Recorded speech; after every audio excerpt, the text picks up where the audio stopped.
Bangag. Yun. May bayani ko tayong bangag. For 100 pesos lang ito siya. 100 pesos, may Nike ka na, color pink. Para lang to sa mga kababaihan. Or kung gusto din ng mga kalalakihan, okay lang naman siya. Carry naman. Because real men wears pink naman. So okay, kung gusto nyo ang cup na pink, okay lang naman. May ibang color pa ako na red. Yan.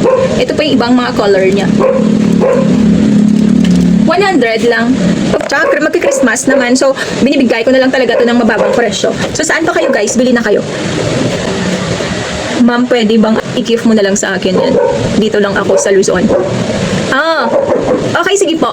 I-gift ko na lang sa ito kung masasagot mo yung simpleng tanong ko. Kasi November 30 po ngayon eh. Sinong bayani ang sineselebrate natin ngayong November 30? Pag nasagot mo po, libre na to siya. Free shipping na din. So libre na, wala kang babayaran. I-deliver ko sa bahay mo pag masagot mo yung tanong ko. Sinong bayani ang ating sineselebrate ngayong November 30? Sabagot ka po. Aantayin ko yung sagot mo, ma'am. Dali. 1, 2, 3, 4, 5, 6. Si Rizal. Si Rizal? Si Jose Rizal po. December 30 pa niyang celebration ni Jose Rizal. Ngayon po, sino sineselebrate natin ngayon? Ang sinong bayani ang sineselebrate natin ngayon? Nag-start po siya sa letter B. Letter B na bayani. Ang pangalan na nag-start sa letter B, yung sineselebrate natin ngayong November 30 po. Chance po yan para po talaga sa'yo to kung masagot mo. Bangag. Yun. May bayani ba tayong bangag? Very bad naman yan. Binoy. Sino si Binoy? Ayos ko mo. Sige, another chance na lang. Last question ko na lang sa'yo ito kung masasagot mo, ha? Ibibigay ko sa'yo ito ng libre plus free shipping pa. Okay? Last question na lang. Sino ang nagsabi na ang tao na hindi marunong magmahal sa sariling salita or wika ay higit pa sa malansa at maamoy na isda? Sinong bayani ang nagsabi po noon? 1, 2, 3, 4, 5, 6, 7, 8, 9. Lapu-lapu. Yun. Si Lapu-lapu? Paano naging si Lapu-lapu? Nagsabi nung pag hindi ka marunong magmahal sa sarili mong salita or wika, mas masahol ka pa sa mabaho at malansang isda. Sinabi ba yun ni Lapu-lapu? Kailan na sinabi yun? Diyos ko. Na-stress na ako sa'yo. Nagagalit na ako sa'yo. Ang dami-dami ko nang tinatanong para makuha mo to ng libre plus free shipping pa tapos hindi mo masagot-sagot. Diyos ko. O sige, bigyan na lang kita ng consolation prize mo.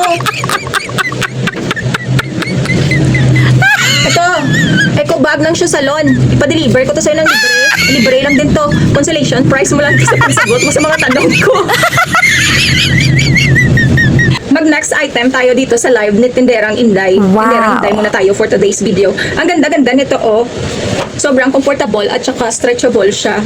Sobrang malambot siya pero quality yung tela. Hindi siya basta-bastang napupunit kasi matibay ang tahi niya pero madali lang siyang hubarin pagka madali lang siyang hubarin pagka hinubad ng asawa o jowa mo. Yun. Ang pamili na kayo, bahala kayo. Pero maganda yung quality nung tela. Kasya siya hanggang large, guys. Nice. Oh. Magkano? 100 pesos lang, free shipping. Saan ka pa? Wow. Anywhere, Luzon, Visayas, Mindanao, free shipping siya. Ano daw? 50 pesos na lang. Kasi pulis ka naman. 50 pesos. 100 pesos na nga lang, free shipping pa. Babaratin mo pa ng 50 pesos. Ate, wag ka na lang bumili kasi may bulsa siya eh. So kung may bulsa siya, wala ka namang ilalagay na pera, wag ka na lang bumili. Okay? Hindi ko na ito binibenta. So ito guys, high value item from Japan. So sharp siya. Of course, quality. Pero ito ang maganda. Mababang presyo lang. Bakit? Kasi syempre sa akin galing. Wow. Sa akin galing. Ayan siya, ang ganda-ganda niya, Para siyang bolang kristal, Diba? For only 300 pesos lang. Nice. Sharp rice cooker ka na. Social na quality pa. Tingnan mo, Ganda, So diba? nice. Buksan natin siya, guys. Saan ba siya binubuksan? Ito pala. Sorry na. Yung pala yung bukasan niya, basta. Sorry naman. Sorry na. Ayan yung bukasan niya. So cute lang siya. Pag nagda-diet ka, maganda talaga ito yung gamitin mong rice cooker para konti lang ang masaing mo, makakatipid ka na sa bigas. Nakakasaing ka pa.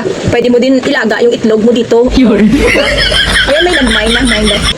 Uy, ex ko yan Mine daw.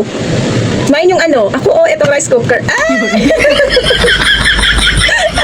Ba't ka nagmamine? Wala ka na magawa sa buhay mo, ex. Magpahinga ka dyan, no? Mine na ikaw at ang rice cooker. Aba. Uy, pag ex na, wala lang ganyan na, no? Manahimik ka dyan. Tsaka hindi ko na ito ibinibenta kasi hindi to kakasya sa sinaing mo dahil alam ko ang lakas mo kumain ka. Hindi ko na ito ibibenta.